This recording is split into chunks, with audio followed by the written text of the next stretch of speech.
Bueno, muy bien, buenos días a todos y todas. Eh, Nos asustamos un poquito con Andrea porque solamente estábamos los dos y empezamos a revisar el correo a ver si era que no había clase o qué había pasado, pero no, ya todo bajo control. ¿Qué pasó, Daniel? Claro, sí, pero puede ser, eso está bien. Hay que volver a esos hábitos y a esa forma de protesta también. Sí. No, ¿nunca hicieron eso en algún semestre? ¿O en el colegio o algo así? ¿No llegar a clase en forma de protesta? Hay que hacerlo. Si me lo hacen un día, todo bien, todo bien. Ya sé que Daniel fue el que lo organizó, entonces está todo bien. Mentiras. Bueno, vamos a continuar y a terminar, espero, hoy con esta primera sesión acerca de la historia de la economía del desarrollo. Y estábamos, digamos, con toda esta discusión que me encanta, me parece buenísimo que la estemos dando y que ustedes estén criticando desde el principio toda esta visión de Rosto y toda esta visión acerca de lo que significa la teoría de la modernización y de lo que debería supuestamente significar de alguna u otra forma, por lo menos los valores más importantes, fundamentales, digamos, del desarrollo después de la Segunda Guerra Mundial, ¿cierto?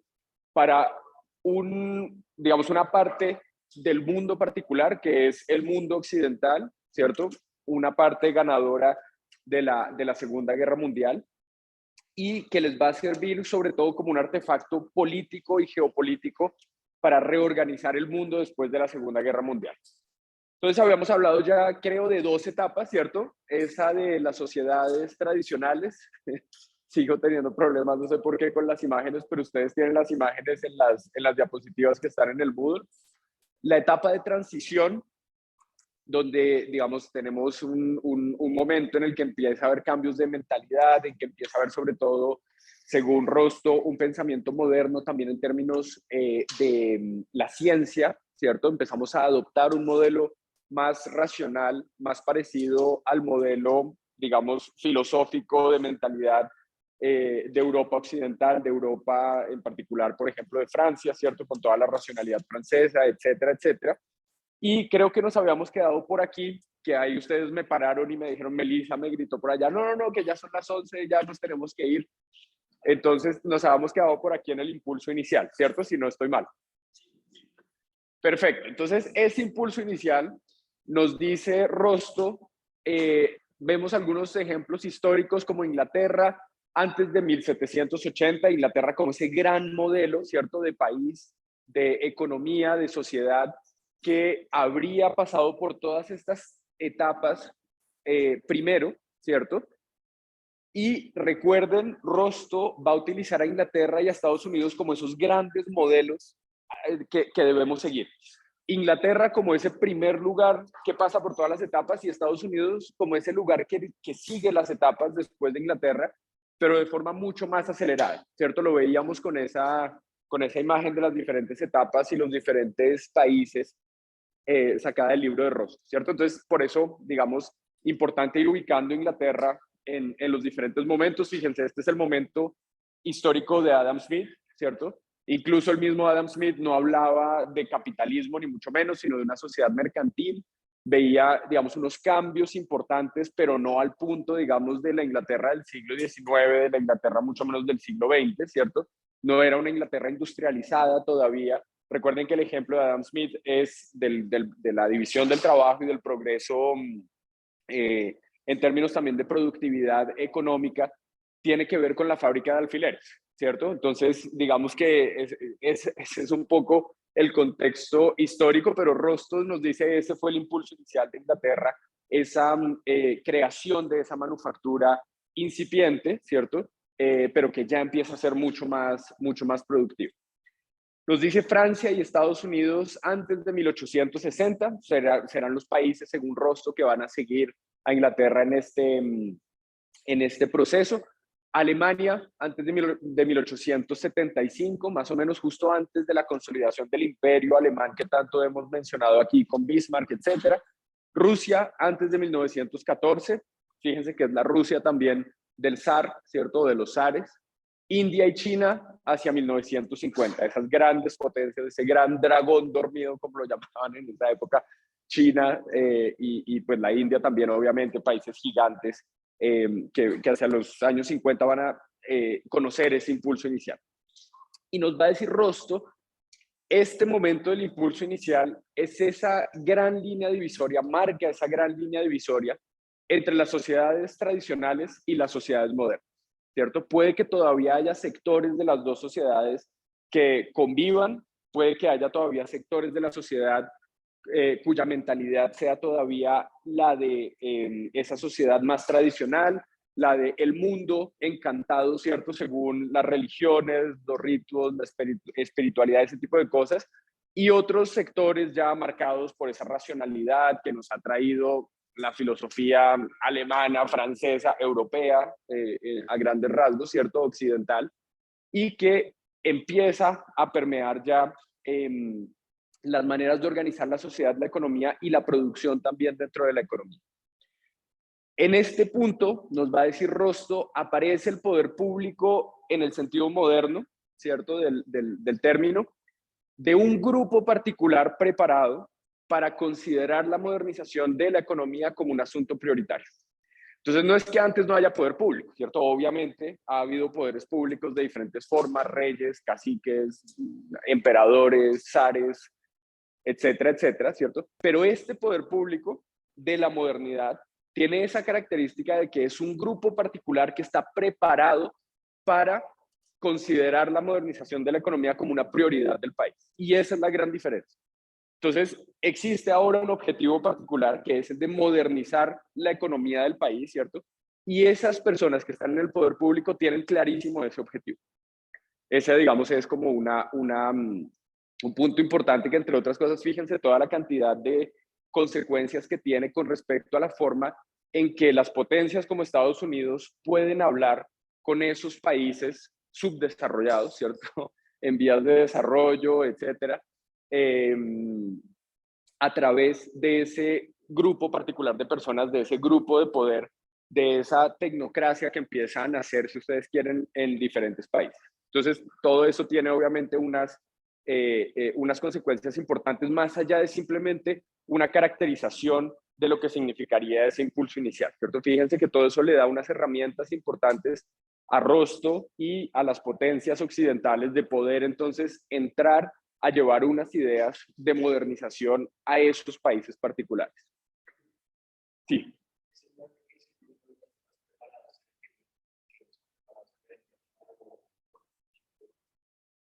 Esa es una buena pregunta. Digamos que vamos a ver que a partir de los años 50 se va a hacer un esfuerzo muy grande porque esas personas estén efectivamente preparadas académicamente, porque esas personas vayan a hacer, por ejemplo, maestrías, doctorados, etcétera, en universidades, en particular en Estados Unidos, pero también en Europa, y que traigan eso que va a llamar, por ejemplo, Haberler, el economista, profesor de la Universidad de Chicago, la ciencia moderna, ¿cierto? La ciencia económica moderna, en contraposición, entre otras cosas, al pensamiento económico latinoamericano nacional, que ha habido siempre, pero también al de la CEPAL.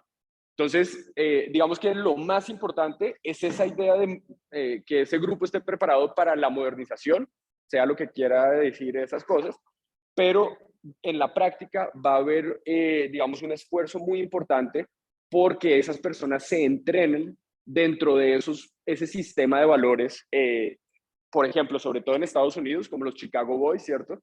Pero también los Vanderbilt Boys y otra cantidad de personas que fueron a estudiar y a entrenarse en esas otras universidades o institutos, pero además de eso, las fundaciones como la Rockefeller, la Ford, etcétera, van a financiar centros de pensamiento, universidades, departamentos en particular de economía en esos países, como por ejemplo en Colombia, como por ejemplo la Universidad Nacional o la Universidad de los Andes, etcétera, ¿cierto?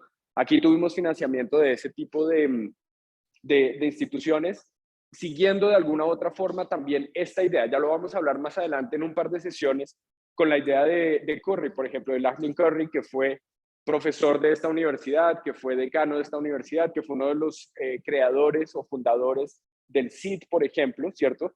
Y que fundó el CID con la idea Centro de Investigaciones para el Desarrollo, ¿cierto? El nombre nos dice algo con respecto a la intención que había detrás de esto, y con la idea de que dejáramos de ser tan analfabetos en términos económicos. Ríanse o hagan alguna cara, ¿cierto? Eso es lo que nos va a decir Curry. Es que ustedes son unos analfabetos en términos de economía, ¿cierto? No saben nada de economía. Es una de las actitudes que va a tener Curry, ya lo vamos a mencionar y a discutir también en un par de sesiones, en 2 sesiones, ¿cierto? Entonces, ahí está toda esa intención de poder entrenar a las personas en ese sistema de valores y en ese tipo de pensamiento económico, ¿cierto? Que fíjense que no es un tema directamente de escuelas de pensamiento económico. Fíjense que muchas veces nos podemos llamar, ¿cierto?, heterodoxos post-keynesianos o heterodoxos austriacos o ortodoxos neoclásicos o lo que ustedes quieran, pero tenemos un sistema de pensamiento relativamente común dentro de las ciencias económicas, ¿cierto? Esa formación que tenemos, por más que nos queramos identificar con una u otra escuela, en términos un poco más, digamos, políticos, a veces metodológicos, etcétera, igual, digamos, nos forman de tal manera que todos y todas podamos producir conocimiento a través más o menos de un mismo sistema de pensamiento, de unos mismos valores, más o menos, ¿cierto? A pesar de que haya críticas y tensiones al interior de eso, pero todos somos economistas, seamos heterodoxos u ortodoxos. De eso se trata un poco esto también, ¿cierto? De entrenar personas en ese sentido. Y nos va a decir también Rosto que este impulso inicial va a estar caracterizado por unas oleadas de desarrollo tecnológico tanto en la agricultura como en la industria. Recuerden que en las etapas anteriores, nos decía Rosto, la productividad está totalmente restringida, ¿cierto? No puede crecer, entre otras cosas porque no hay innovación, porque no hay ciencia occidental, ¿cierto? Que nos esté mostrando cómo es que podemos innovar. Y en cambio aquí vamos a ver unos desarrollos tecnológicos, entre otras cosas, porque tenemos ciencia también, ¿cierto? La ciencia moderna, etcétera. Y esos desarrollos se van a ver reflejados tanto en la agricultura como en la manufactura, ¿cierto? O en la industria incipiente. Listo. Y además vamos a ver una característica importante que es el éxodo rural que va a empezar a ver también en estas economías. Señor, Daniel.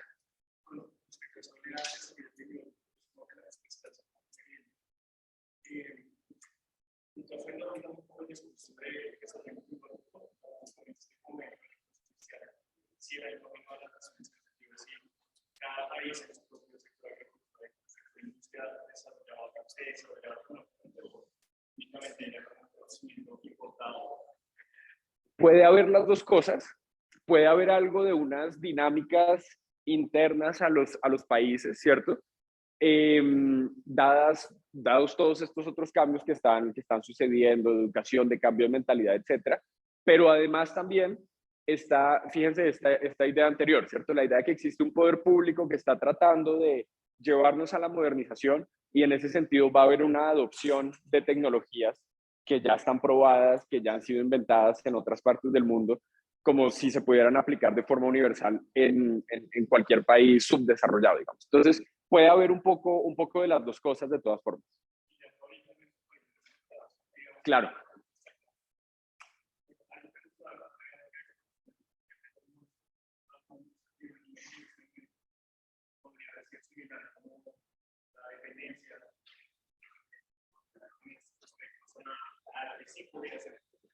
Claro, de acuerdo. Yo creo que esto, sobre todo más adelante, va a ser utilizado dentro de la estrategia política de expansión económica de las exportaciones como un argumento para decir, ustedes necesitan desarrollo tecnológico, compren nuestros bienes de capital, ¿cierto? Rosto, yo creo que sería mucho más amplio en ese sentido al decir, vea, aquí hay unas dinámicas que igual internamente se van a dar, porque acuérdense que estamos hablando también de Inglaterra 1780, ¿cierto?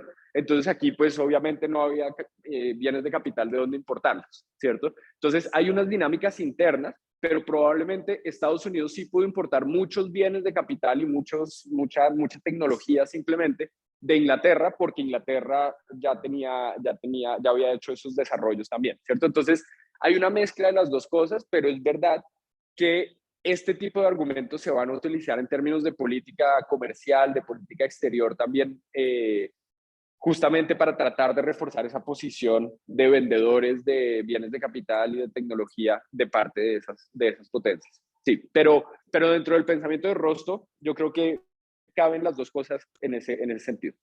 Démosle ese beneficio al pobre Rosto, ¿cierto? Igual le estamos dando tan duro al hombre, entonces, bueno.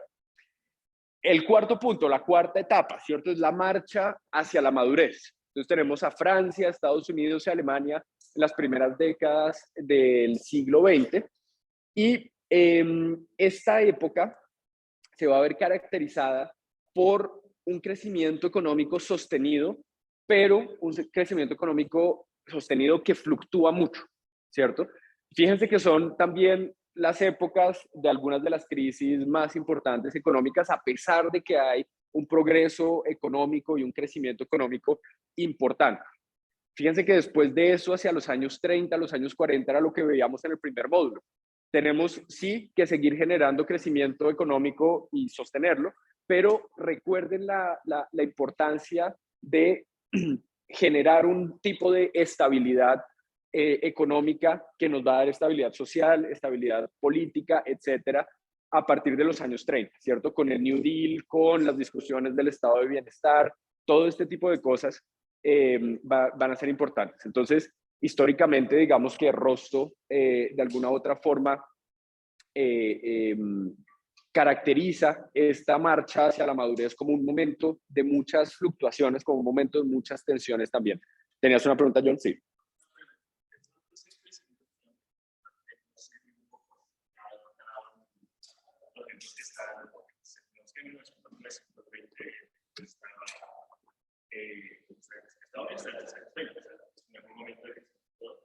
Pero básicamente teníamos un periodo que posiblemente sería peor que tendríamos la guerra mundial, periodo tendríamos la creación y pues una vez ese fluctuante no está muy sesgado el hecho de que vivíamos en un contexto que hacía que la economía per se fuera agresiva, o sea,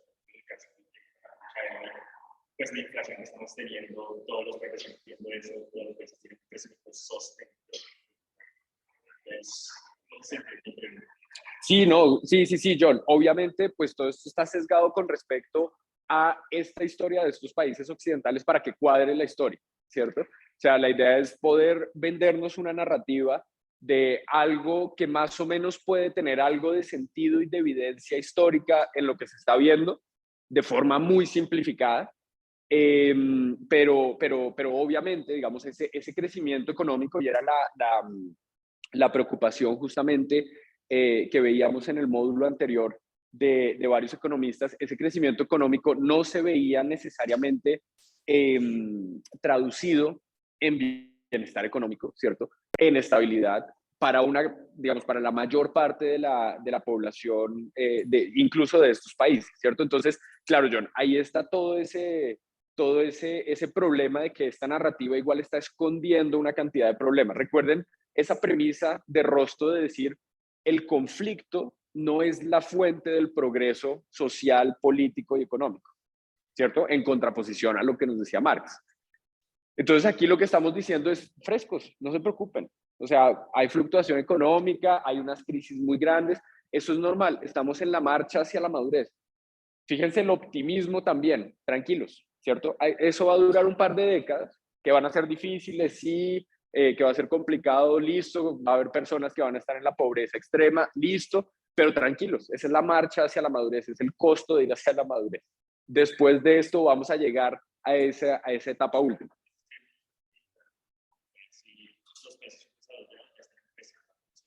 Sí. Los desarrollados, en este momento, sí, claro, John, no, obviamente, sí, o sea, obviamente esta manera de leer la historia y la historia económica es totalmente errada, ¿cierto? No tiene asidero, yo insisto al respecto, ¿cierto? Tiene algunos, digamos, algunas cosas que uno podría presentar como hechos estilizados, más o menos, si ustedes quieren, que se pueden más o menos adaptar o que pueden tener sentido leyéndolos desde esta perspectiva absolutamente simplista. Obviamente todo lo que les estaba contando, estos años 1900, 1910, 1920, a pesar de que Rosto diga, sí, hay algunos problemas, pero no hay conflicto y no puede haber conflicto porque es simplemente la marcha a la madurez, pues en la práctica había un conflicto enorme, ¿cierto? En Estados Unidos son las luchas sindicales, por ejemplo, más fuertes, ¿cierto? Desde finales del siglo XIX. En Alemania tenemos una guerra, no solamente una guerra mundial en este periodo, también una guerra civil en este periodo, ¿cierto? Una inestabilidad de la República enorme hasta la República de Weimar. O sea, hay una cantidad de cosas donde uno dice, no, pero Rosto, usted en serio, ¿dónde estaba mirando la historia? ¿Cierto?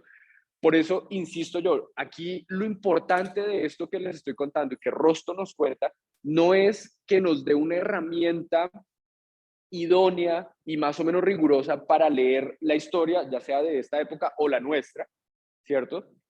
Sino sobre todo el mensaje político que va a mandar, ¿cierto? Es eso lo importante, y me estoy deteniendo un poco en Rosto para que veamos cómo algunas de estas ideas, de forma mucho más sofisticada, afortunadamente, ¿cierto? Porque los y las economistas no somos tan ¿cómo decirlo?, cándidos y cándidas, ¿cierto? Como para pensar que este modelo de Rosto, esta teoría de Rosto se podía aplicar incluso en los años 40 y los años 50 y 60, nadie pensaba en eso, ¿cierto? Pero sí hay algunos valores que ya vamos a ir viendo, ¿cierto? Que, como lo que les mencionaba ahorita de Curry, por ejemplo, ¿cierto? Que de alguna u otra forma Curry no era ninguna persona cándida, inocente, ni mucho menos. Era un tipo o sea, un gran economista, ¿cierto? Un tipo absolutamente capaz de leer, de entender la situación, no solamente en Estados Unidos, dentro del New Deal, participó como uno de los expertos más importantes del New Deal, sino también para Colombia, ¿cierto? Por ejemplo, para fomentar el sector de la construcción en Colombia. Curry fue uno de los fundadores también del sistema UPAC, creo que eso ya lo habíamos mencionado aquí, que era un sistema, obviamente, que después se quebró, que nos hizo llegar a la crisis del 99 de una forma muy complicada, porque las personas pagaban 10 veces la casa o el apartamento que compraban, ¿cierto? Pero hubo una dinámica y una política importante por parte del Estado que Curry ayudó a diseñar para fomentar el sector de la construcción. Entre otras cosas, con ese discurso que siempre nos venden y nos siguen vendiendo de decir que el sector de la construcción obviamente es un sector en el que se generan empleos, ¿cierto? Que dinamiza la economía, todas estas cosas. Entonces, pues ya vamos a ir para esas discusiones, pero lo importante es eso, es el mensaje político que se va a enviar a partir de este tipo de teorías y de este tipo de maneras de pensar la modernización, ¿cierto? Que no es solamente Rosto, hay una cantidad de personas que están pensando la modernización desde ese punto de vista, ¿cierto? Rosto es solamente uno de los intérpretes de estas ideas, digamos. Muy bien, otras características de esa marcha hacia la madurez. Nos dice Rosto, a medida que mejora la técnica, nacen nuevas industrias también, ¿cierto? Empieza a haber innovación y los países mismos empiezan a tener ahí sí de forma un poco más endógena, ¿cierto? Empiezan a descubrir nuevos, no sé cómo decirlo, ¿cierto? Nuevas partes de mercado, nuevos tipos de productos que pueden hacer crear nuevas industrias también en ese sentido, ¿cierto? Y en este punto ya la producción nacional va a empezar a superar las necesidades de la población nacional también, ¿cierto? Y en ese sentido los países van a poder empezar a tener un excedente también de producción que van a poder empezar a exportar. Entonces también va a haber mucha más apertura hacia los mercados internacionales, hacia el comercio internacional. Y la economía nacional va a encontrar en ese sentido también su lugar en la economía internacional, ¿cierto? Entonces, pues Estados Unidos se va a dedicar a los bienes de capital, a la exportación de bienes de capital, o Alemania también, ¿cierto? Más adelante, Corea del Sur se va a encontrar también con unas industrias sobre la tecnología que va a encontrar, digamos, ese lugarcito en la economía internacional que le va a permitir seguir creciendo, etc. Y definitivamente este es el punto en el que el ingreso per cápita va a sobrepasar el consumo básico y donde vamos a poder empezar en términos económicos también, entonces, a hablar de un bienestar que vaya más allá de esas necesidades básicas de la población. Está buena esa imagen, ¿sí o no? No se ve nada. Bueno, esto es como una fotografía, digamos, más o menos del modelo de las familias estadounidenses en los años 40, ¿cierto? Entonces por aquí está el esposo y la esposa con 2 hijos, pero además tienen como una nevera, una lavadora, no sé, no, televisor creo que no, o sí, no sé, radio pues y todas las cosas, los electrodomésticos, esa idea pues de la era en el consumo, del consumo en masa, ¿cierto? Es esa idea, después pueden ver las imágenes un poquito más, miren, por aquí se ve un pie de un niño. Eh, es ese momento al que supuestamente todos los países vamos a llegar, vamos a converger, pero no solamente lo vamos a hacer, sino deberíamos querer hacerlo también. Eso es la modernidad, según Rost, ¿cierto? La era del alto consumo en masa. Absolutamente triste, ¿cierto? Pero bueno, algunos ejemplos. Estados Unidos y Europa Occidental, después de la Segunda Guerra Mundial, Japón algunos años más tarde, después de su milagro económico japonés, etcétera. Y dice Rosto, probablemente la Unión Soviética también, ¿cierto? Probablemente, pero pues como no sabemos. Entonces esa era una de las preguntas de la clase pasada. Ahí está, probablemente la Unión Soviética. En ese momento se empiezan a asignar grandes recursos para el bienestar y la seguridad social. No tengo que decir nada más al respecto, pasamos 3 semanas hablando de eso, ¿cierto? Entonces ahí está. Y vamos a empezar también, o esta etapa va a estar caracterizada por la producción en masa y a bajo costo, ¿cierto? Vamos a tener esa estandarización de procesos, esa cadena de producción a la Taylor y todo ese tipo de cosas. Por ejemplo, también del automóvil justamente, pues obviamente en Estados Unidos pasa un poco antes con Henry Ford, pero ya vamos a dejar de hacer los carros así como ¿cierto? Uno por uno, pieza por pieza, cada uno como una pieza única, como yo qué sé, los Ferrari y esas cosas, ¿cierto? Y ahora todos los carros entonces los vamos a hacer en líneas de producción. Pero ese tipo, digamos, de bienes que se van a convertir tan importantes como los automóviles van a tener no solamente consecuencias económicas, sino también sociales y culturales importantes, ¿cierto? Esa idea de que nos podemos mover de forma absolutamente privada, individual, etcétera, va a tener también, va a reflejar algunos de esos valores de ese modelo mucho más liberal, ¿cierto? De algunas personas, sobre todo en Estados Unidos, dirían democrático también, ¿cierto? Según la visión de democracia que tienen. Y fíjense entonces que esas consecuencias de lo que vayamos a producir, de la forma de vida, del estilo de vida que tengamos gracias a la materialidad que estamos produciendo, va a tener consecuencias también sobre nuestra mentalidad, sobre lo que queremos, sobre lo que aspiramos, sobre la forma en que vivimos y también en ese sentido ya vamos a dejar, por ejemplo, ese colectivismo de las sociedades tradicionales y nos vamos a convertir en sociedades modernas en el sentido de que los individuos son las entidades más importantes, ¿cierto? De esa sociedad. Entonces también esos valores liberales van a estar representados en todo ese tipo de materialidad y en todo ese tipo de cambios en los valores que puede llegar a significar la utilización de esos bienes materiales, si ustedes quieren que podamos tener. Y otras cosas más seguramente, ¿cierto? Seguramente se les puedan ocurrir muchas más cosas, por ejemplo, con respecto al modelo de educación, de entrenamiento que tengamos, que probablemente pueda reflejar este tipo de valores también, ¿cierto? Entonces, una educación que no puede ser una educación en donde tengamos, yo que sea, una experta en Kant, ¿cierto? Porque pues eso no produce nada, ¿cierto? O a 10.000 expertos y expertas en Kant en la Universidad Nacional, no, de pronto hay uno, ¿cierto? Pero pues más de eso no, de resto necesitamos entrenar a las personas y educar a las personas, pues para que respondan a las necesidades del mercado directamente, ¿cierto? Uno podría decir también a las necesidades sociales, a las necesidades políticas, ¿cierto? Para que la educación sea relevante, etcétera. Entonces, no es que todo en términos de este tipo de valores sea algo negativo, ni mucho menos, ¿cierto? Pero pues tenemos un cambio de mentalidad que nos lleva a ese tipo de entrenamientos, a ese tipo de formaciones, etcétera. Santiago.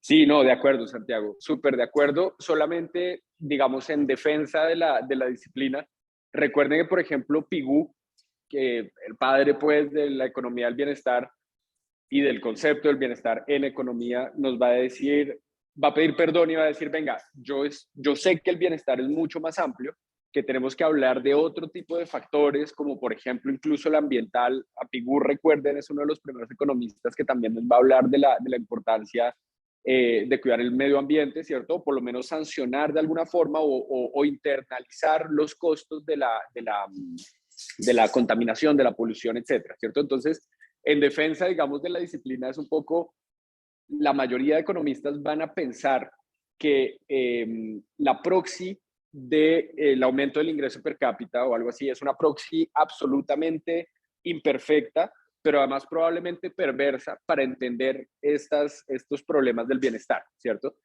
Después viene una pregunta importante que tú mencionabas acerca, por ejemplo, de las Naciones Unidas. ¿Cómo hacemos para medir y para comparar más o menos ciertas situaciones de bienestar entre diferentes países en diferentes momentos del tiempo? Entonces, obviamente, a través de unos criterios prácticos y pragmáticos, pues hay que tomar unas decisiones de qué es lo que podemos medir y cómo lo podemos medir y qué nos aproxima a una especie de idea de qué significa el bienestar en un momento dado. Entonces, obviamente, pues claro, el ingreso per cápita pues es absolutamente imperfecto y por eso después personas como Sen y Nussbaum van a hacer unas críticas importantes que las Naciones Unidas van a tratar de incorporar en su forma de entender el bienestar y también el desarrollo, y vamos a empezar a medir otro tipo de cosas, por ejemplo el IDH, ¿cierto? El Índice de Desarrollo Humano, que también es absolutamente imperfecto, que va a tener en cuenta el ingreso, ustedes me ayudan, ¿cierto? Niveles de educación y se me olvida el otro. Hay otro, como tres. Seguridad, puede ser John.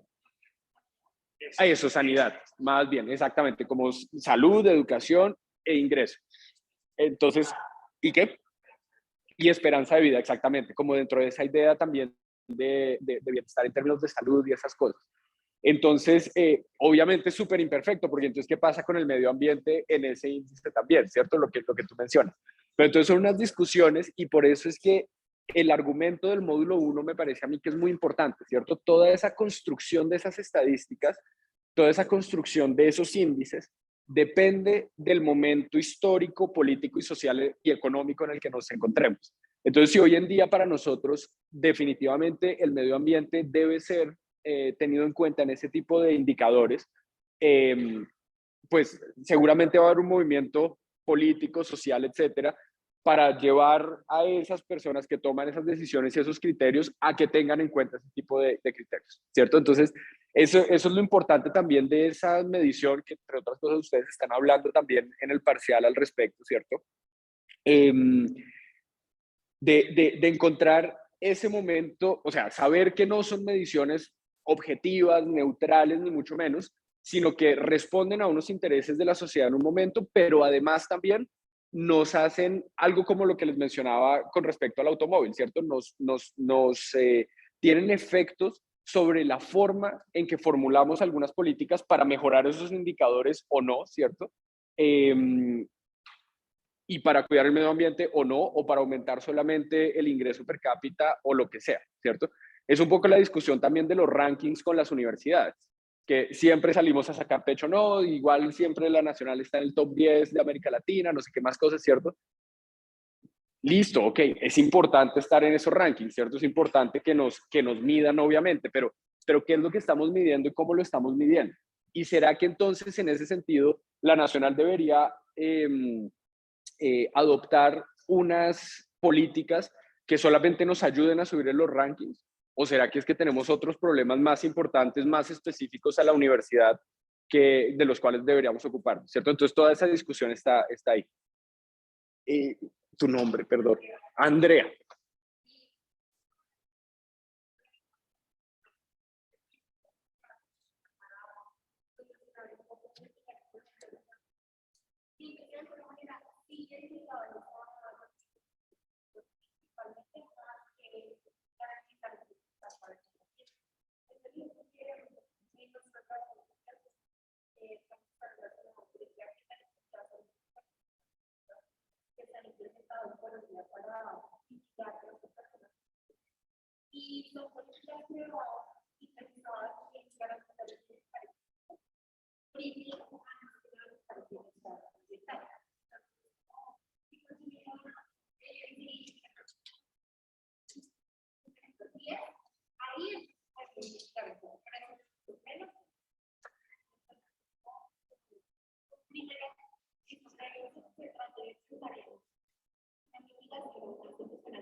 Puede ser, Andrea, puede ser. Yo no sé, o sea, la verdad, la respuesta sincera es, nos toca preguntarle a Alexander Rincón, que es la persona que más sabe de eso en esta facultad.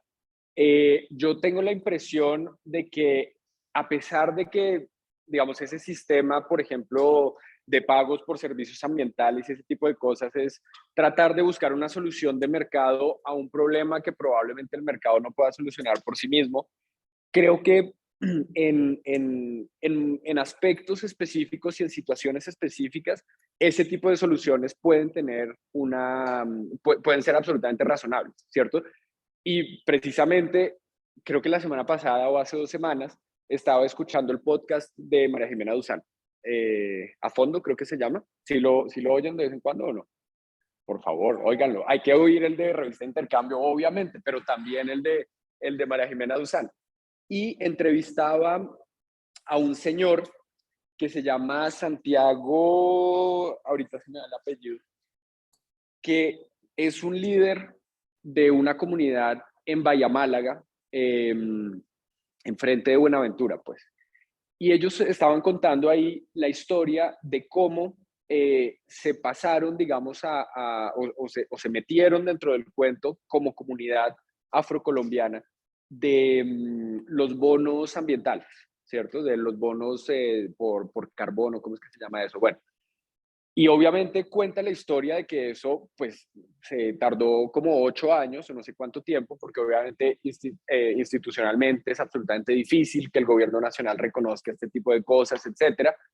Pero al final, él cuenta cómo lograron salvar una cantidad de especies, primero de árboles que ellos talaban tradicionalmente y que estaban talando de una forma indiscriminada desde hace unos años porque no tenían otros recursos, pero además cómo ese dinero que ahora sí ya les está entrando todos los años por esos servicios ambientales, le ayuda a la comunidad, por ejemplo, a construir una escuela digna, etcétera, un centro de salud. Entonces, digamos que uno ahí dice como, oiga, definitivamente el mercado puede hacer ese tipo de cosas, obviamente gracias a que esa comunidad particular se pudo organizar y porque es una comunidad específicamente organizada desde hace mucho tiempo y hacen temas de ecoturismo y no sé qué más cosas. Pero entonces eso a uno le da un poquito de esperanza en ese sentido también. En el largo plazo, probablemente eso no vaya a resolver todos los problemas ambientales, pero puede haber soluciones intermedias en que no necesitamos soluciones extremas de un lado o del otro, sino en algunos momentos algunas cosas funcionan para algunas comunidades y sobre todo eso sí se ve reflejado en un aumento del bienestar de estas comunidades, por lo menos según las entrevistas que hizo María Jimena Duzana, estos líderes de esa comunidad de Bahía Málaga, pues parecía que la cosa estaba funcionando muy bien. Entonces, digamos que hay que mirar un poquito como esos casos. Eh, el problema es obviamente, pues eso refleja también unos valores muy particulares que esconden otro tipo de soluciones o que no le dan cabida a otro tipo de soluciones un poco más tradicionales, de pronto, que pueden ser más innovadoras. No sé, obviamente, digamos, ahí está la discusión. Lo que te digo, yo no soy experto en esos temas, entonces nos tocaría más bien invitar a Alexandra a que nos cuente un par de cosas al respecto. Pero esa es un poco mi impresión. Santiago, levantaste la mano.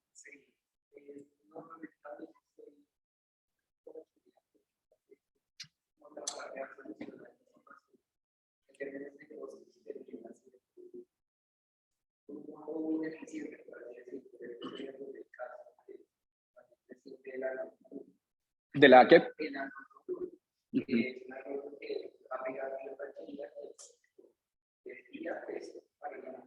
De acuerdo.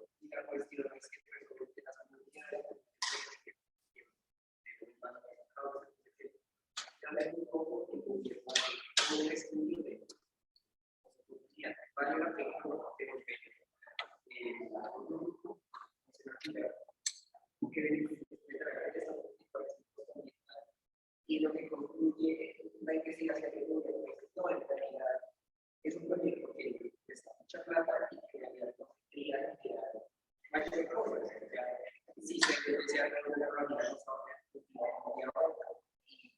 como que no le afecta finalmente, si se analiza de los procesos no vale la pena, pero cuál es como el sistema monetario, que las comunidades se quedan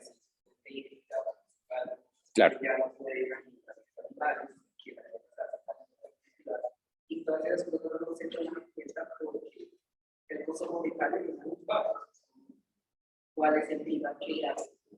¿Cuánto le aporta el PIB agregado? Dos capas que son la realidad total. Pero cuando se asume este término de costos, sí tiene que fallar. Pero ¿saben cuál es la diferencia que yo veo entre esos dos ejemplos de los que estamos hablando? Que es una diferencia fundamental. Una es que en el río Rancherías, desde hace muchos años, se le ha tratado de imponer desde el centro, pero también desde el paramilitarismo y también desde una cantidad de empresas, etcétera, un modelo particular a esas comunidades que están viviendo ahí. En el caso de Bahía Málaga, son las mismas comunidades las que obviamente han sufrido de violencia históricamente, etcétera, pero desde hace unos 10 años para acá, son esas mismas comunidades las que están diciendo, venga, organicémonos y usemos esas herramientas que nos está dando el sistema internacional y el Estado y el gobierno nacional, etcétera, para tomar nuestras propias decisiones y organizarnos como nosotros queremos. Entonces yo creo que ahí, y ese punto es absolutamente clave y lo vamos a hablar más adelante también, con respecto a esas nociones de desarrollo que desde la teoría de la modernización pues es más río rancherías, ¿no? Venga, yo le digo qué es lo que es moderno, dos cabras, eso no es modernidad, ¿cierto? Eso es tradición.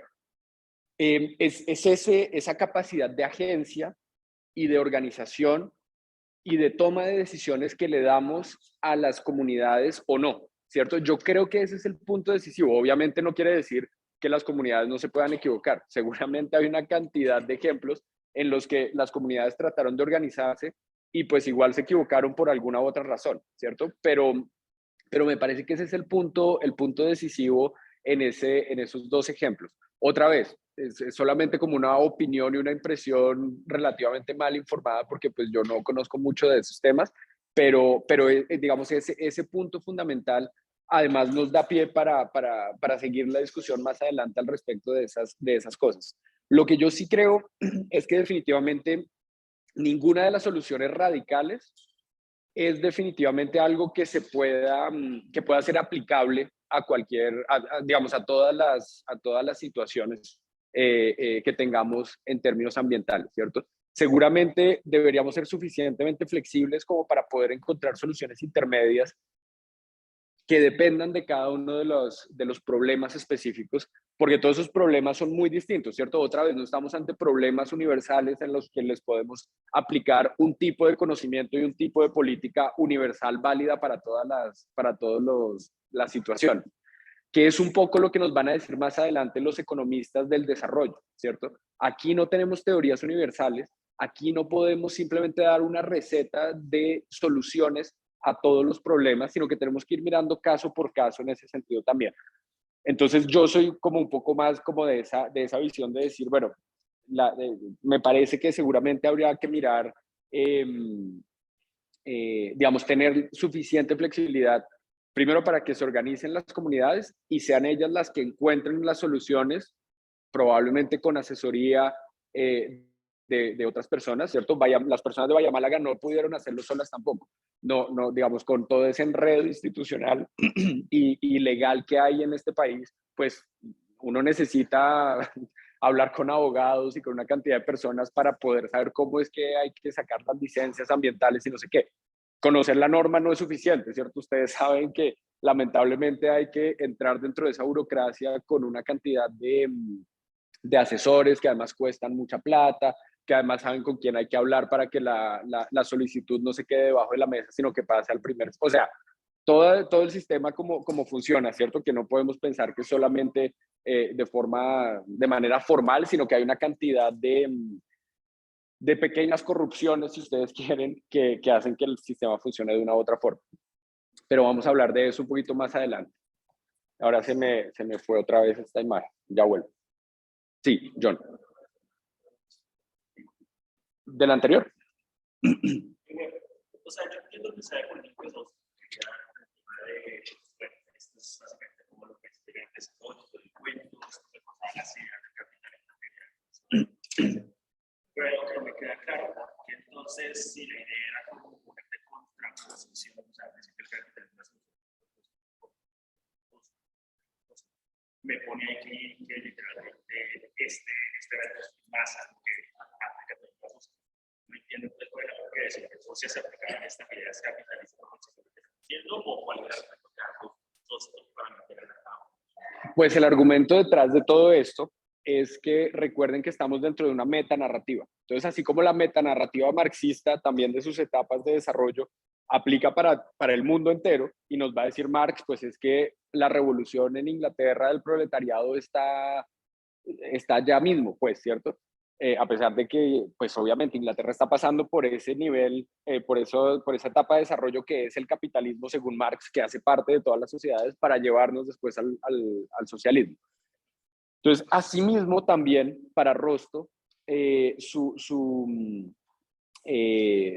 ¿cómo se llama eso? Su línea de pensamiento, su metanarrativa, tiene que aplicar absolutamente para todas las comunidades de alguna u otra forma, ¿cierto? Incluso con mayor o menor dificultad, etc. Entonces, fíjense que además él aquí nos dice, bueno, Estados Unidos y Europa Occidental seguro ya están en esta etapa. Solamente nos dice probablemente la Unión Soviética, ¿cierto? Entonces deja obviamente el beneficio de la duda y diría, pues probablemente si la Unión Soviética no hubiera sido Unión Soviética, sino hubiera seguido siendo Rusia, probablemente Rusia, que estaba en el impulso inicial en 1914, según Rosto, pues aquí no sería probablemente, sino efectivamente Rusia hace parte ya de ese consumo en masa, ¿cierto? Entonces, es como, vea, hay un proceso casi que natural que está pasando dentro de los países donde todos convergemos hacia allá, a pesar de nosotros mismos, más o menos, porque vamos adoptando esos valores modernos que son más o menos universales.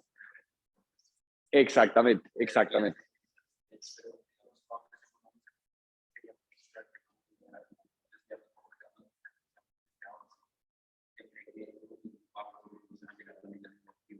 Claro, pero lo que pasa es que es un proceso mucho más largo, ¿cierto? Es un proceso que viene de antes y entre otras cosas, entonces, pues no vamos a decir, o no van a decir, no va a decir Rosto, es gracias a esa era comunista que lleva solamente 20, 30 años en este momento, ¿cierto? Es simplemente unas dinámicas mucho más de largo plazo las que están llevando probablemente a la URSS, a pesar de sí misma, a estar en ese momento del alto consumo en masa. Lo que pasa es que fíjense una cosa, y aquí viene otra vez el argumento, es que lo importante en esta idea de Rostow no es que su teoría y su modelo puedan aplicarse uno a uno a la historia de todos los países, sino esa pretensión de universalidad dentro de la narrativa, ¿cierto? Entonces, incluso los países que se han ido por el mal camino, ¿cierto? Exactamente. Es un tema, digamos, que nos concierne a todos los países. Es el más rápido y los países que adoptan las buenas instituciones, la buena tecnología, los buenos valores, pueden dar el salto mucho más rápido. Exactamente. Esa es un poco la idea. E insisto, eso no tiene ningún asidero empírico, ni mucho menos.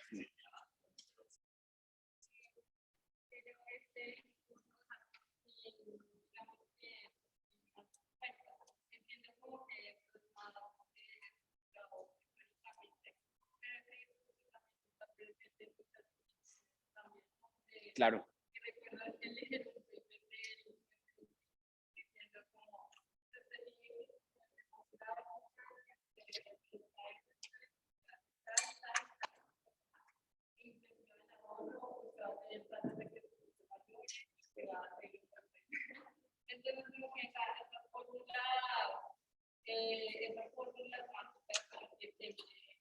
También tienen esa narrativa también que Exactamente. igual estamos en la idea de que se van a convencer y ya lo ves, hay una discusión de la convergencia, pero posiblemente sí se pueda llegar allá. Entonces, como lo que de vender esa idea, de si vas a llegar a ser desarrollado, pero que pues aquí, digamos que las ideas y eso, pero que, digamos, se ve en otras áreas de la economía también, se sigue reproduciendo. Exactamente, totalmente de acuerdo, Melissa. Y digamos que a pesar de que el FMI o el Banco Mundial o la CEPAL no vayan a comerse el cuento de las 5 etapas de desarrollo de Rostow y vayan a clasificar entonces a Colombia, a Perú, ya no sé qué, en las diferentes etapas, hay unos valores muy importantes como los que tú dices. Bueno, entonces el FMI va a empezar a mirar, ¿será que hay democracia en esos países? Entendiendo la democracia desde unos puntos de vista muy particulares también, con unos criterios muy particulares también, ¿cierto? Y va a empezar a hacer como esa checklist más o menos de qué es lo que significa el desarrollo o no. Obviamente, afortunadamente, eso en la práctica es mucho más complicado y es mucho más interesante y mucho más complejo, y ya lo vamos a ver un poquito, por ejemplo, con las misiones del Banco Mundial a Colombia, con Hirschman, con Kerry, toda esta gente. Eh, en donde no va a haber necesariamente esa checklist y listo, ¿cierto? Sino donde va a haber unas discusiones mucho más grandes acerca de lo que es el desarrollo. Pero esa narrativa va a ayudar también a darle legitimidad a la importancia de esas misiones sobre el desarrollo, ¿cierto? Que es como, bueno, pero ¿y por qué el Banco Mundial va a estar financiando unas misiones que valen muchísima plata? El otro día aprendí, por ejemplo, que Richard Musgrave, que fue también un economista alemán, después nacionalizado estadounidense, que estuvo en Colombia dentro de la misión de Kerry, ganaba el equivalente hoy en día por venir a la misión al mes, algo así como $14,000 de hoy en día al mes. Obviamente todo libre de gastos, etcétera. Es una conversión que estaba haciendo Maxim, un profesor en Londres, que está haciendo una historia sobre Musgrave en Colombia. Y pues él hizo la conversión. Obviamente esa conversión pues es imperfecta, etcétera. Pero no me acuerdo cuántos eran, $600, $800 al mes que le daban a Musgrave en esa época serían equivalentes a algo así como $14,000. Entonces, y ese era Musgrave, un experto que hacía parte de la comisión de 14 expertos, donde Curry era el director. Entonces, ¿cuánto ganaba Curry? ¿Cierto? No sé, $2,000 o $3,000 más todavía. Entonces, son unos costos enormes también, pero además políticamente tampoco es tan claro que los países, todos los países del mundo, quisieran atraer ese tipo de misiones, ¿cierto? Colombia en particular sí quería, entre otras cosas porque quería tener un préstamo, ya lo vamos a ver más adelante, pero además porque hizo un lobby muy importante en Washington para decir, venga, manden la primera misión del Banco Mundial a Colombia. Nosotros queremos ser los primeros, y fuimos los primeros. Pero porque había un lobby importante también en ese sentido, cuando la diplomacia colombiana no solamente se concentraba en el cerco diplomático, ¿cierto?, sino que hacía cosas un poco distintas. No sé qué presidente decía eso, bueno, no me acuerdo. Muy bien, listo. Entonces, no sé si haya más preguntas o comentarios respecto de estas 5 etapas. Más allá de todas las críticas que me encantan. Buenísimo. Listo. Entonces, con todo esto en mente, ¿cierto? Con toda esta metanarrativa en mente, vamos a tener unas imágenes y unos valores o digamos, vamos a abonar el terreno, ¿cierto? Para poder generar un tipo de imágenes y de valores específicos a lo que significaría la economía del desarrollo, ¿cierto? En términos de muchas cosas, esto es una foto de Brasilia, por ejemplo, ¿cierto? Que es más o menos la época, los años 50, en que, ustedes me corrigen, ¿cierto? Pero más o menos por allá, por esa época, en que Brasil quiere demostrar que Brasil también es un país moderno, ¿cierto? Y que también puede hacer cosas modernas y por eso pues construye esta utopía que es Brasilia, en donde hoy en día pues casi que no vive nadie, ¿cierto? Sino que la gente solamente trabaja en las personas del gobierno federal, pues, o en Brasil, ¿cierto? Pero es esa idea de decir, vea, podemos planificar una ciudad de la mejor forma posible, entre otras cosas, con muchas autopistas, porque esa es la idea de modernidad de la época, ¿cierto? Hoy en día, ¿qué hacemos? Andenes para la gente desde Peñalosa en el 90 y pico, ¿cierto? En esta época, en los años 50, 60, 70, yo no sé si ustedes han visto fotos, por ejemplo, de Ámsterdam en los años 60 y los años 70. Estaba llena de carros por todo lado, no les cabían más carros, no les cabían más autopistas, porque pues Holanda es así de chiquito y todo es apiñuscado, ¿cierto? Hasta los años 70, la idea de progreso incluso en Europa era esa idea de tener carros, de tener autopistas, etc. Hasta que Holanda y bueno, los Países Bajos y Ámsterdam en particular se dieron cuenta de que no, pues eso no puede ser el progreso, eso no puede ser el desarrollo. Y hoy en día la foto de Ámsterdam es totalmente distinta, ¿cierto? Está llena de bicicletas, como Chía hace unos años, ¿cierto? Está llena de sistemas de transporte público maravillosos, etcétera, ¿cierto? Las prioridades cambian, pero la idea del desarrollo en esta época universalmente estaba más o menos bien definida y por eso les digo yo que ahí es donde entra a jugar un poco toda esa metanarrativa de Rostro, ¿cierto? Con esos ejemplos concretos también. Entonces aquí vamos a tener, como les decía, al menos 2 objetos que van a nacer hacia los años 50, que se van a crear literalmente, que son por un lado las economías subdesarrolladas como objeto de estudio, como un objeto de estudio de la economía y de los estudios del desarrollo, si ustedes quieren más adelante, ¿cierto? Legítimo, pero además único, ¿cierto? Entonces ya hacia los años 50, hablar como lo hacíamos antes de la economía colombiana comparada con la economía inglesa o con la economía alemana, etcétera, se tenía que hacer en términos de, es que una economía hace parte de las economías subdesarrolladas y la otra de las economías del primer mundo, de las economías desarrolladas, etc. Eso era absolutamente nuevo. Para nosotros hoy en día, pues sí, tiene algo como que resuena, ¿cierto? Como, pues sí, históricamente así hemos catalogado, con todas las críticas que pueda haber, pero históricamente así hemos catalogado a ese tipo de economías. Entonces, en este momento nace ese nuevo objeto que hasta el momento no existía y también, obviamente, lo que les mencionaba, van a hacer algo muy importante que es la subdisciplina de la economía del desarrollo.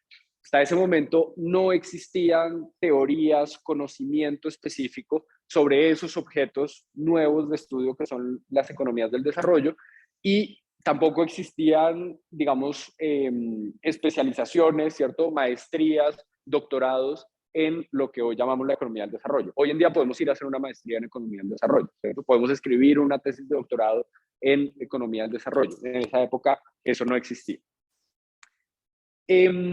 Por otro lado, entonces, tanto la potencia mundial en decadencia, que es Gran Bretaña, después de la Segunda Guerra Mundial, como la potencia mundial en ascenso, que es Estados Unidos, van a utilizar el desarrollo como una herramienta de política internacional. Eso creo que está más o menos claro, lo vamos a ver en un momento también. Y vamos a tener también ese momento histórico particular que habíamos mencionado de la desaparición de los imperios coloniales y además las tensiones nuevas de la Guerra Fría, que también es un episodio nuevo dentro del momento geopolítico que estamos viviendo después de la Segunda Guerra Mundial, ¿cierto? Hay una reconfiguración del mundo en general. Las antiguas colonias empiezan entonces a sus guerras de independencia. Los imperios coloniales como Francia, pues España y Portugal ya estaban en decadencia hace rato, ¿cierto? Pero todos esos imperios coloniales, Alemania también, etcétera, entran todavía más en decadencia en ese sentido con respecto a sus colonias. Y eso va a marcar también, como les decía, esos lugares, esos países nuevos que se quedan más o menos huérfanos de su madre patria, ¿cierto?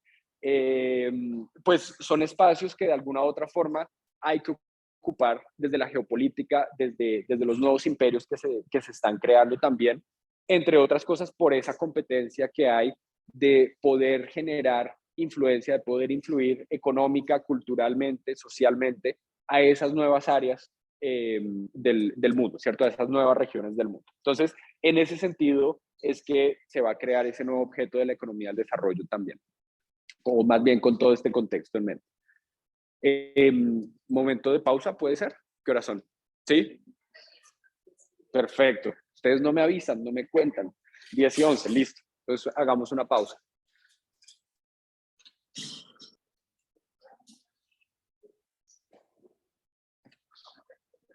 Listo, muy bien. Entonces, a ver, les venía diciendo que hacia estos años nacen entonces estos dos objetos que son la economía del desarrollo como objeto de estudio y la economía del desarrollo como disciplina o subdisciplina, y que además, digamos, va a haber un rol absolutamente importante de unas instituciones nuevas también que van a nacer después de la Segunda Guerra Mundial, que se van a establecer y que se van a involucrar también en esa construcción tanto de los objetos de estudio como de las nuevas teorías, el nuevo conocimiento, la nueva experticia en general de lo que significa la economía del desarrollo. Y ya las habíamos mencionado algunas de ellas, ¿cierto? El Banco Mundial va a jugar un papel muy importante, el Fondo Monetario Internacional también, las Naciones Unidas también a través de sus comisiones económicas, etc. Y estas instituciones, de alguna u otra forma, a pesar de hacer parte, digamos, de un sistema internacional, obviamente van a tener una influencia importante de ciertas potencias que, entre otras cosas, van a ser las que van a financiar en buena parte el funcionamiento de este tipo de instituciones, ¿cierto? Obviamente, digamos, eso pues no hay que, digamos, no es un secreto para nadie, ¿cierto? Pero tampoco es una influencia en donde, digamos, la potencia mundial que es Estados Unidos manda directamente las políticas dentro del Banco Mundial, por ejemplo, ¿cierto? O dentro del Banco Interamericano de Desarrollo. Obviamente tiene una influencia importante, pero más allá de eso, hay unos mecanismos sofisticados importantes en donde la disciplina y en particular la subdisciplina de la economía del desarrollo va a tener también accidentes, algunas, digamos, va a tener que decir también y cosas, digamos, que decidir. Y por eso también va a haber otro tipo de instituciones como la CEPAL que van a generar una especie de contrapeso importante, a pesar de pertenecer a este sistema internacional. Entonces vamos a ver un poco más en detalle esas discusiones también entre la CEPAL y otras instituciones como el Fondo Monetario, etcétera, o el Banco Mundial. Otro punto importante que tiene que ver también, digamos que sigue la misma línea con lo que veníamos hablando en el módulo 1, es que las contribuciones a las teorías del desarrollo, al conocimiento acerca del desarrollo, se van a dar sobre todo también desde la experiencia de sus proponentes, desde las prácticas mismas. desde los viajes que van a ser expertos como Hirschman y Tinbergen, ya vamos a hablar de Tinbergen en un momento también, a esos países como Colombia, como Turquía, como la India, etcétera, y no, digamos, desde la construcción de unas teorías abstractas para ir a entender supuestamente a unos países subdesarrollados que están por allá y que no sabemos cómo es que funcionan. Entonces aquí también fíjense que es lo mismo que estábamos contando hace un momento con respecto a las políticas, o hace un momento no, hace varias semanas, ¿cierto? Con respecto a las políticas de bienestar, con respecto a las políticas macroeconómicas también de Keynes, etcétera. Primero viene la experiencia, primero viene la práctica y después sí la racionalización y la sistematización en teorías particulares. Sobre todo en este primer periodo de creación de este objeto y en este primer periodo de creación de esta subdisciplina. Obviamente ustedes y yo también, ¿cierto? En nuestras clases de economía del desarrollo, pues aprendemos unas teorías del desarrollo, aprendemos unos modelos de desarrollo, etc.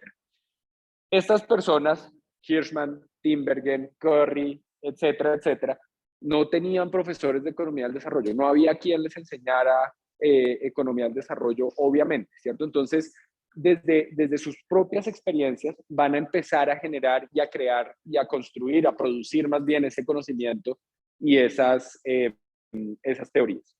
Pero dentro de la narrativa estándar, ¿cierto?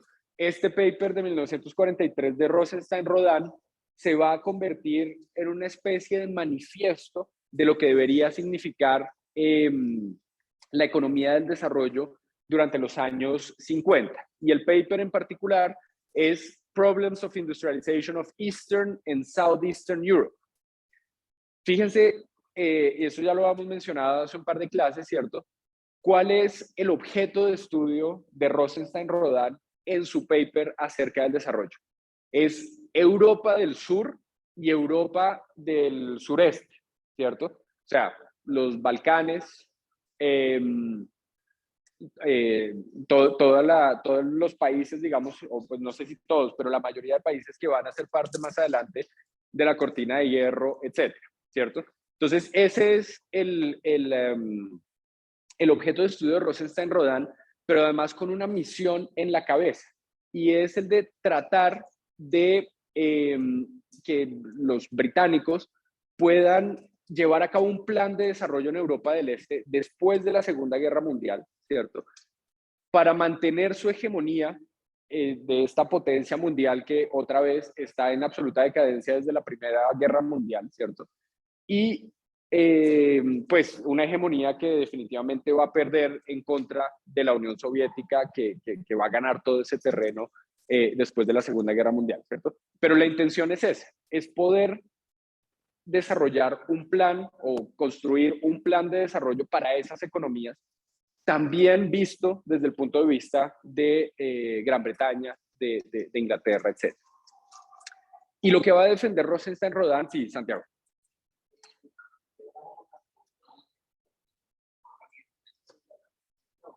¿Sería a través de?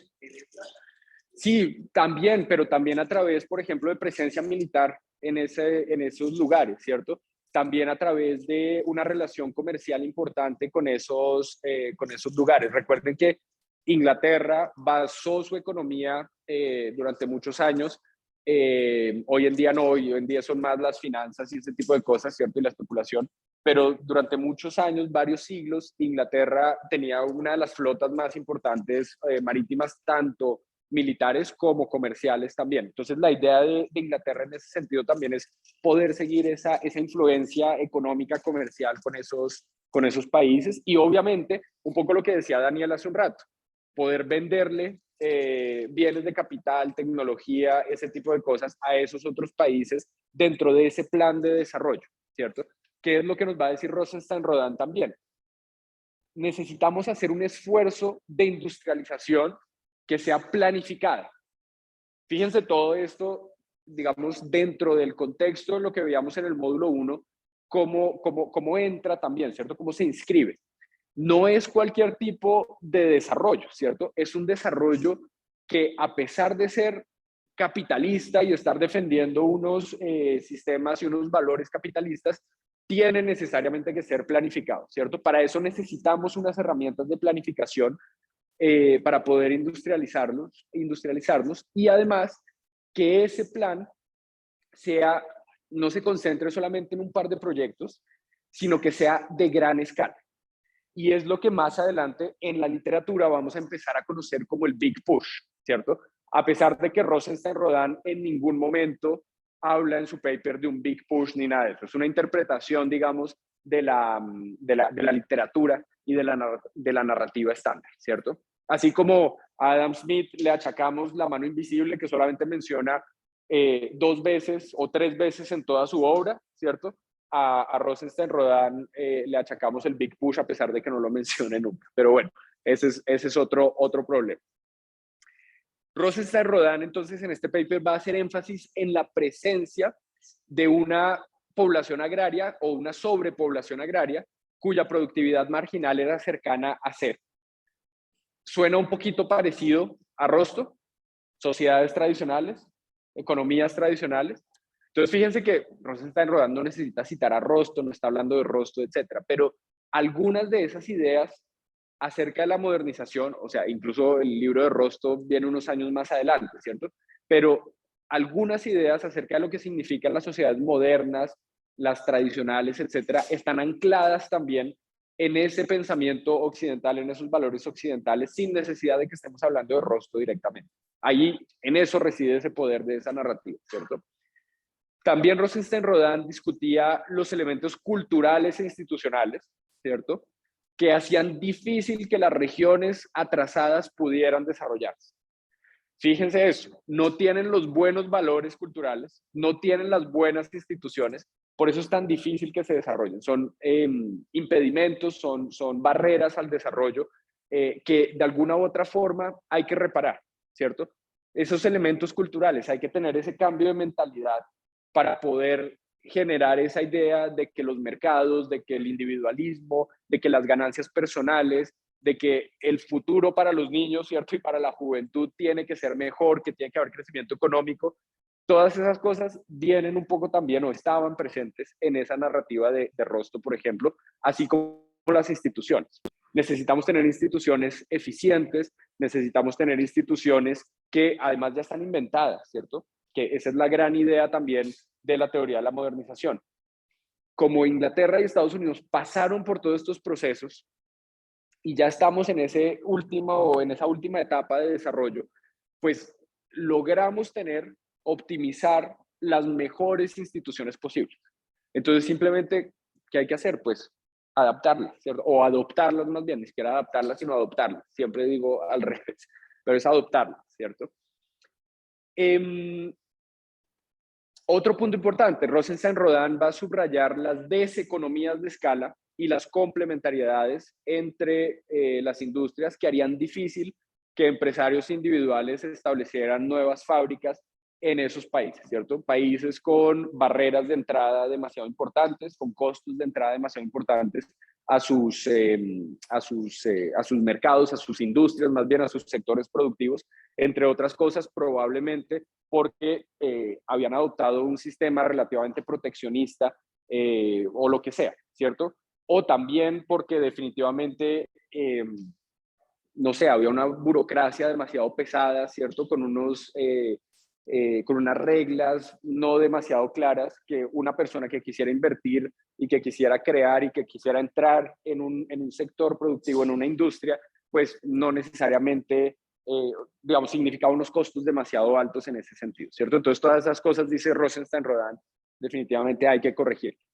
Y también va a resaltar la necesidad de establecer una organización regional de planificación para resolver el problema de coordinación y las deseconomías de escala también, ¿cierto? Entonces, fíjense lo importante también, una organización regional de planificación, que eso le da, entre otras cosas, también legitimidad a la experticia económica, la experticia desde el desarrollo económico, etcétera, ¿cierto? Que es lo que me lleva al siguiente tema y por eso paso rápido diapositiva, pero si hay comentarios o preguntas o inquietudes o lo que sea, bienvenidos.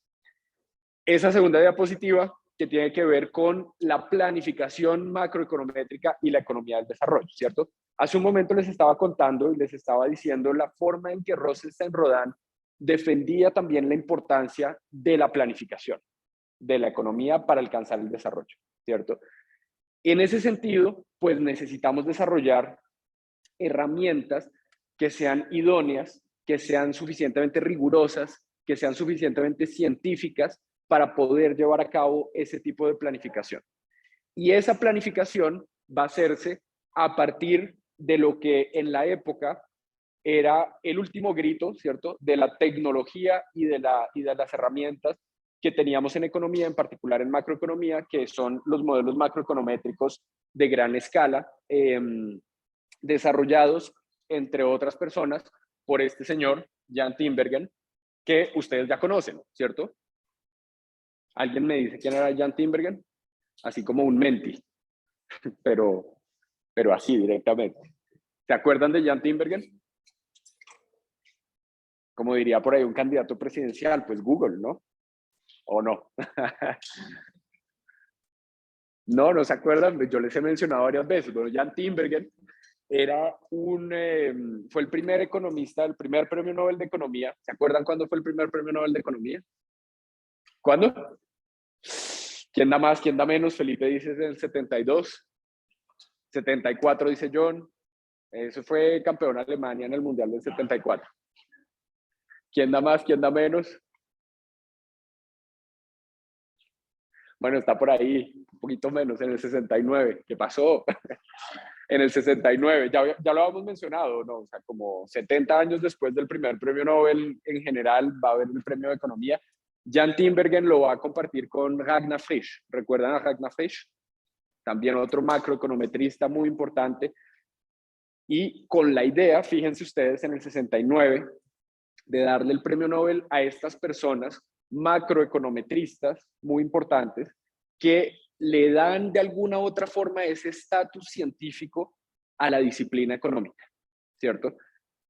Estas personas que están haciendo cosas serias, que están metiéndole análisis cuantitativo, teoría, estadística y también probabilística al análisis económico, ellos son los merecedores del primer premio Nobel de Economía, según la idea que hay detrás de esto, ¿cierto? De lo que significa la cientificidad, etc. Entonces, una persona como Jan Tinbergen, desde los años 30, va a ser uno de los economistas, digamos, que va a luchar de una forma incansable por la cuantificación y la matematización de la economía desde su punto de vista, ¿cierto? Sobre todo a partir de la utilización de métodos econométricos, y va a tener, digamos, una influencia muy importante también en esta institución que ya habíamos mencionado, que era la Coles Commission en Estados Unidos, en donde se va a desarrollar ese pensamiento econométrico, esas teorías econométricas en los años 40, en los años 50, y que van a terminar por consolidar eso que hoy conocemos como la econometría moderna, a través de unos métodos estadísticos con la integración del cálculo probabilístico. Porque hasta ese momento, hasta los años 40, si bien es cierto que había trabajos empíricos, trabajos estadísticos, la economía y la estadística en general no utilizaban el cálculo probabilístico, y en ese sentido la estadística inferencial de forma sistemática como lo hacemos hoy, como después lo empezó a hacer Jan Tinbergen y lo empezó a hacer la Coles Commission a partir del 44 más o menos también. Entonces, todo esto para contarles el estatus científico riguroso que una persona como Jan Tinbergen le quería dar no solamente a la disciplina económica, sino en particular a la economía del desarrollo. Y Tinbergen va a construir sus primeros modelos macroeconométricos en los años 30, y van a ser unos modelos que van a estar basados en la economía de los Países Bajos. Tinbergen era holandés, además físico de profesión, ¿cierto? Estudió física, su doctorado fue en física también, con Paul Ehrenfest, que era también un físico muy importante, creo que se ganó el premio Nobel de física, pero ustedes me pueden corregir, pueden buscar en Google rápidamente y me pueden contar si sí o si no, pero siempre buscando que el conocimiento que él pudiera producir fuera algo socialmente útil, ¿cierto? Entonces Tinbergen muy pronto se va, digamos, a decepcionar un poco de la física en el sentido que para él la física era demasiado abstracta y no tenía unas aplicaciones directas, políticas y sociales como lo que él quería lograr con la economía. Entonces, incluso su tesis de doctorado, que va a ser una tesis en física, va a tener una aplicación hacia la economía.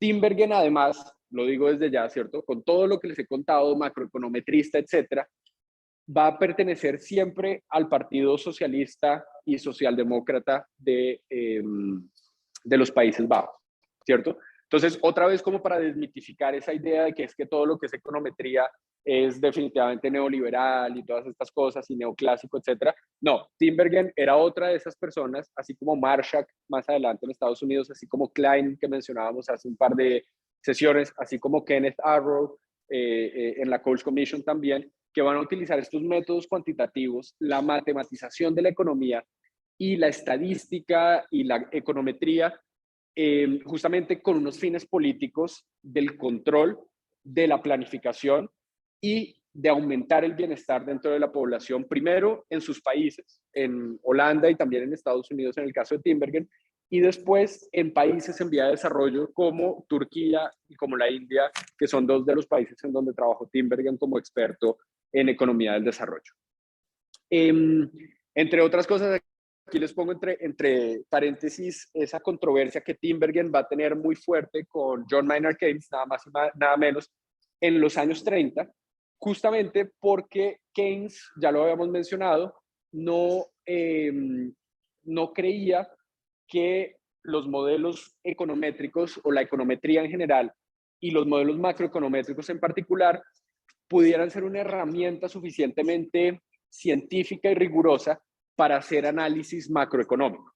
A pesar de que Tinbergen y todos los macroeconometristas que van a venir después de Tinbergen van a inspirarse en la teoría keynesiana, por ejemplo, para construir sus modelos, ¿cierto? Para construir las relaciones entre las diferentes variables que hay en el modelo. Todo eso es de inspiración keynesiana. Pero Keynes va a tener una controversia muy grande con el pobrecito joven Tinbergen en los años 30, más o menos donde el gran Keynes va a invalidar y va a decir, bueno, Tinbergen pues es la persona más preparada para hacer este tipo de experimentos.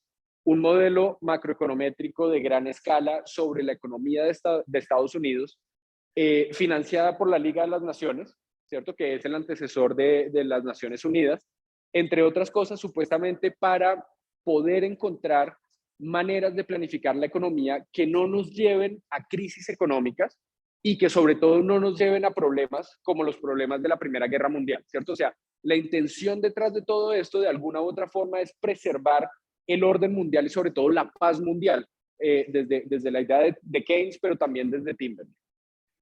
Y aquí lo estoy diciendo también. La idea, digamos, más adelante, después de estos modelos macroeconométricos de la economía estadounidense y de la economía holandesa, Tinbergen, hacia los años 50, se va a dar cuenta de que lo que es importante después de la Segunda Guerra Mundial es llevar desarrollo y en general bienestar a otros lugares del mundo y no, digamos, a ese primer mundo, a ese mundo desarrollado, justamente en aras de tratar de encontrar estabilidad, no solamente económica, sino política también, y sobre todo bienestar social dentro de esos otros países, ¿cierto? Entonces, toda esta es, digamos, la filosofía de una persona como Jan Tinbergen, absolutamente fascinante como personaje histórico, ¿cierto? Dentro de la disciplina económica. O sea, es uno de esos personajes de los que nos podemos, creo yo, sentir orgullosos como primer premio Nobel de Economía, ¿cierto? Entonces se los recomiendo cuando lo puedan leer, cuando puedan leer su discurso del premio Nobel. Todo lo que puedan leer de Tinbergen, por favor, léanlo. Además, era aparentemente un tipo absolutamente humilde, queridísimo, ¿cierto? Mejor dicho, lean las entrevistas con Jan Tinbergen también cuando puedan. Y otro punto importante es que nos va a decir Tinbergen, aquí nosotros no podemos construir herramientas totalmente universales.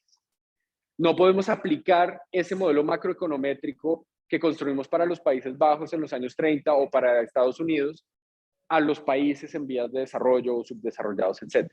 Necesitamos construir herramientas de planificación de manera específica en cada país, perdón, como que no se ve muy bien esa letra, ¿no? Entonces, por eso les leo de manera específica en cada país y siguiendo un método inductivo. Nos va a decir Tinbergen, definitivamente aquí tampoco podemos encontrar una receta de la fórmula mágica para encontrar el desarrollo o incluso para encontrar la planificación de cada una de las economías que queremos estudiar. Pero además ese método tiene que ser, digamos, tiene que ser unas herramientas específicas de planificación que no se trata solamente de un modelo particular, sino que se trata también de crear unas instituciones particulares. Entonces, fíjense que ahí raya un poquito en esa idea de, bueno, y las instituciones, entonces, ¿cuáles son esas instituciones? ¿Cierto? Son las mismas de rostro de esas instituciones racionales, etcétera, que ya se probaron en Occidente y que tienen que ir para a ser aplicadas en las economías en vía de desarrollo, o son otro tipo de instituciones. Tinbergen va a tener un poco un pie en las dos posiciones, ¿cierto? Por un lado nos va a decir, obviamente tienen que ser unas herramientas de planificación racional. Tenemos que utilizar métodos racionales, rigurosos, científicos, como la macroeconometría, que han sido desarrolladas obviamente en Europa, en Estados Unidos, etc. Pero al mismo tiempo, esas instituciones de alguna u otra forma tienen que reflejar la realidad del país en la que nos estamos moviendo, ¿cierto? Y esa realidad no son solamente esos problemas políticos, esos problemas sociales, digamos, o económicos, por allá de ese objeto de estudio que tenemos como la economía del desarrollo, sino se trata también de entender cuáles son las posibilidades, las realidades, las maneras de hacer lobby, las maneras de hablar con unos grupos de influencia, con unos grupos de interés o con otros, para poder hacer que toda esta planificación tenga sentido y pueda ser realizable.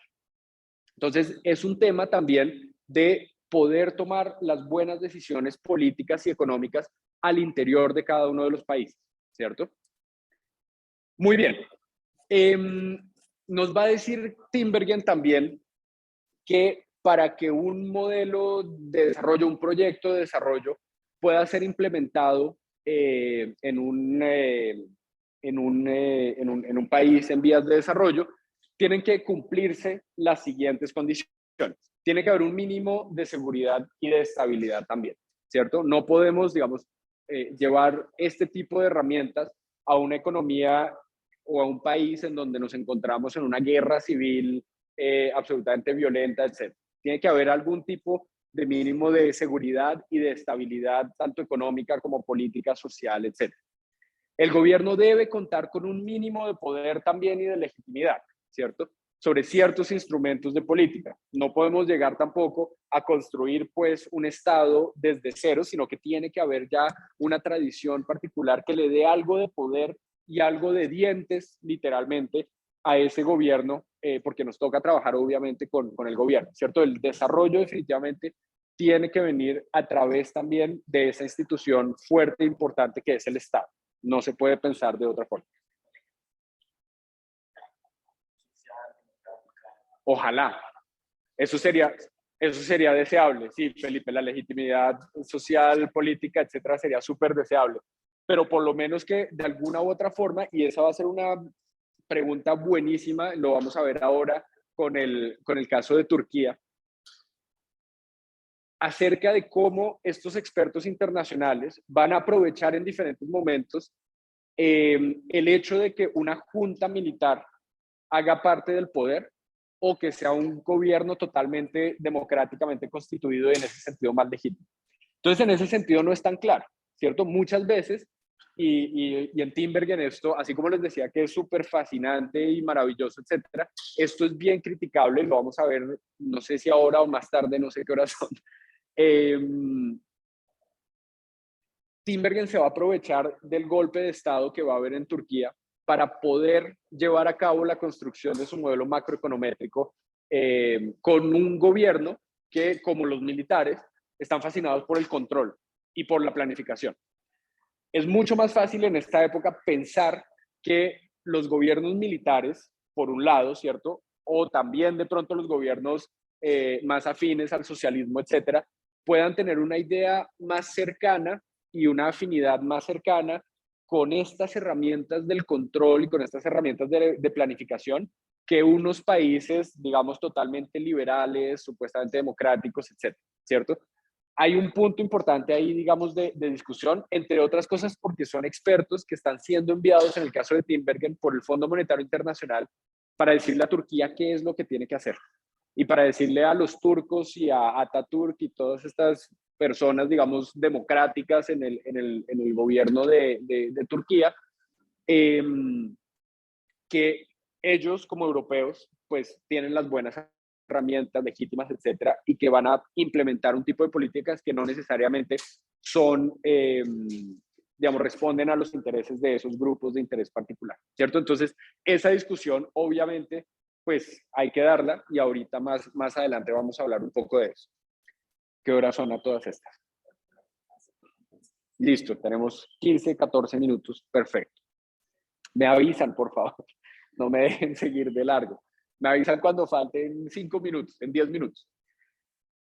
Otro punto importante, fíjense también las preocupaciones de Tinbergen como muchos otros economistas que habíamos visto a lo largo de este módulo y del módulo anterior. No debe haber diferencias abismales en la distribución del ingreso, ¿cierto? Ese va a ser un punto importante. También para evitar problemas de instabilidad social y política, pero además falta de cooperación. Si hay sectores de la sociedad que se sienten marginalizados, que se sienten olvidados y que sienten que ese nuevo proyecto de desarrollo no les va a traer absolutamente nada, pues esos sectores van a decir, pues no vamos a cooperar, ¿cierto? No vamos a entrar en esta lógica que solamente le trae beneficios a otras personas o a un grupo particular de personas. En ese sentido, también es una forma de defender una idea un poquito más democrática, de decir, el proyecto de desarrollo, sea el que sea, o el programa de desarrollo de planificación, tiene que hacer que de alguna u otra forma la mayor parte de la población se pueda sentir involucrada dentro de ese proyecto nuevo de desarrollo y de nación que puede tener este país, ¿cierto? Otro punto, debía haber provisión de educación y capacitaciones en absolutamente todos los niveles, ¿cierto? Entonces también la idea acerca de la educación, acerca de las capacitaciones, la formación, etcétera, empieza o sigue siendo importante, ¿cierto? Esa idea, digamos, de que solo empezaríamos a hablar de estas cosas a partir de los años 60 con la idea del capital humano, pues no tiene ningún asidero tampoco, ¿cierto? Eso ha sido importante a pesar de que no se llame capital humano desde siempre en la literatura. Otra condición importante, debía hacerse un gran esfuerzo por obtener estadísticas confiables.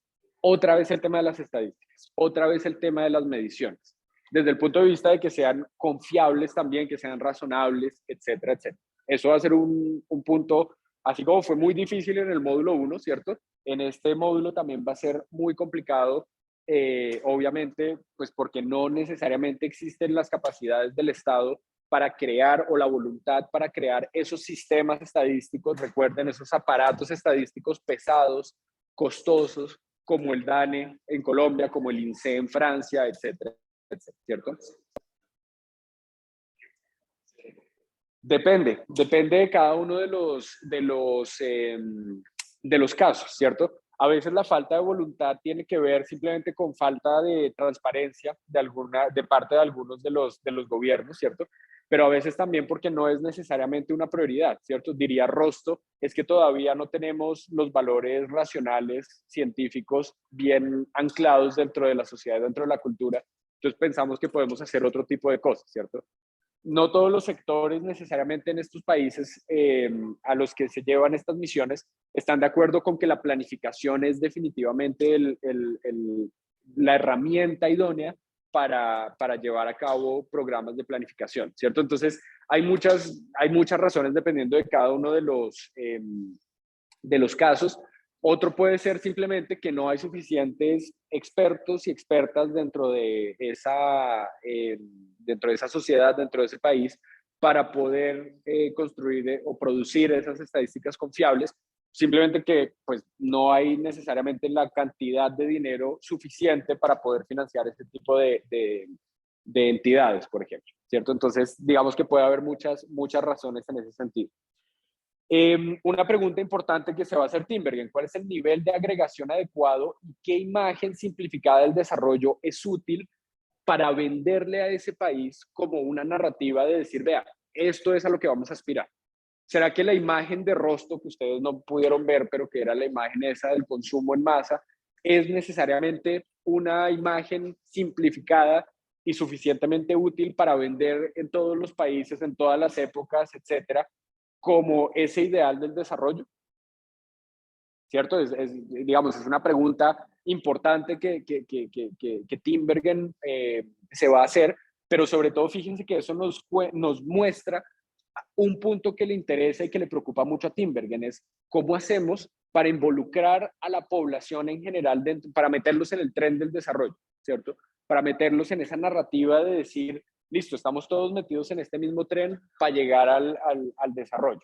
Y obviamente el tema de agregación, ¿cierto? Hasta qué punto tenemos que ir a los detalles de los datos dentro de una sociedad, dentro de una economía, o es suficiente llegar hasta cierto punto de agregación que nos permite tomar decisiones y ya está, ¿cierto? Eso obviamente es una pregunta que no solamente es técnica, sino también política, de cuáles son las cosas que debemos necesariamente medir o no, etc. Y obviamente una condición tiene que ver con el conocimiento detallado que podamos tener acerca de circunstancias específicas de cada uno de los países. Entonces, en este sentido, Tinbergen, así como la mayoría de los expertos del desarrollo que van a ser enviados a diferentes misiones en todo el mundo, va a defender la importancia de la experticia local. Necesitamos expertos y expertas, sobre todo expertos para la época, ¿cierto?, locales, que nos ayuden a entender no solamente la información de los diferentes sectores industriales, etcétera, sino lo que les decía hace un momento, cómo es que funcionan esos grupos de interés en un país específico que mueven, digamos, la política o no, cómo es que funciona la prensa también, cómo es que funcionan los movimientos sociales y políticos en estos países para poder tomar decisiones y que esas decisiones apunten hacia un mismo lugar. Entonces, fíjense que, otra vez, no hay nada más parecido a la economía política que todo esto que les estoy contando. No es un tema de que, a pesar de que traigamos modelos macroeconométricos de gran escala, no es un tema puramente científico y técnico. Se trata también de entender cómo es que podemos tomar decisiones que están apoyadas en el tema técnico, obviamente, ¿cierto? Pero que podamos tomar decisiones que en últimas son decisiones de carácter político, ¿cierto? Y no solamente de carácter político en el sentido de cuál es la sociedad que nos soñamos, sino también en el sentido mucho más pragmático del término de cómo hacemos para hacer pasar un proyecto de ley en el Congreso de la República de Colombia. Ese tipo de preguntas le van obviamente a interesar y a preocupar muchísimo a Tinbergen y a estos economistas del desarrollo, porque ellos saben que no están llegando a un lugar donde no existe nada, ¿cierto? Están llegando a un país que tiene unas costumbres, que tiene unas instituciones políticas formales e informales que permiten tomar cierto tipo de decisiones y de pronto no otro tipo de decisiones, ¿cierto? Y que hay que dar la pelea para poder tomar las decisiones que estos economistas, desde el punto técnico, piensan que son las decisiones óptimas, ¿cierto? Entonces, ese punto va a ser muy importante también para estos economistas del desarrollo. ¿Cómo vamos de tiempo? 5 minutos, listo. Entonces, dejémoslo ahí para la próxima semana para que queden con mucha intriga, entonces.